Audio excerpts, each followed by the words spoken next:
Hop, keyingisi 5-masala. Ikki jism modullari bir xil tezlanish bilan tekis ikkilanuvchan harakat qilmoqda.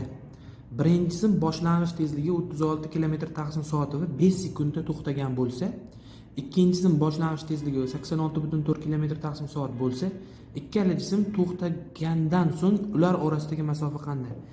Hop. Masala shartida bitta narsa tushib qoldi. Ikkalasi bir yo'nalishda harakat qilgan. Endi birinchisining boshlang'ich tezligi mana 30 metr/sekund bo'ladi. Mana buni metr/sekundga o'tkazsak, ikkinchisiniki 24 metr/sekund bo'ladi. 86,4 ni 3/6 ga bo'lsak 24 chiqadi. U metr/sekundga o'tdi. Endi e'tiborli joyi modullari bir xil tezlanish bilan harakat qilyapti. Birinchisi ham, ikkinchisi ham. Bizda birinchisining boshlang'ich tezligi bor va to'xtaguncha ketgan vaqt bor. Demak, tezlanishni topish imkoniyati bor. Demak, tezlanish, mana bu tezlanish A bizga ma'lumki v minus v0 taqsim t ligini bilamiz.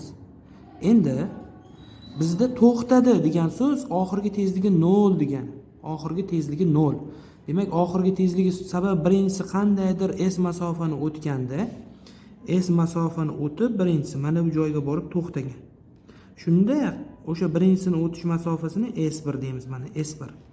Demak, shunda to'xtadi desa oxirgi tezligi necha bo'ladi? 0 bo'ladi va boshlang'ich tezligi bizda berilgan 30.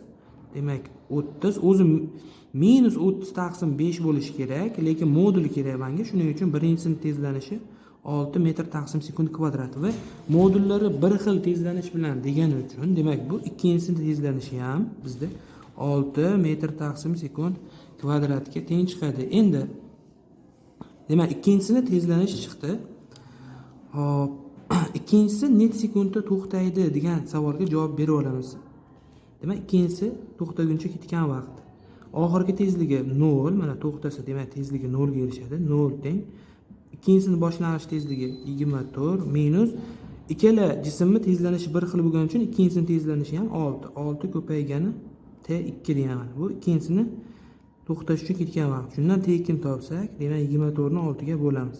24 ni 6 ga bo'lsak 4 sekund. Demak, ikkinchisi 4 sekundda to'xtagan, birinchisi 5 sekundda to'xtagan.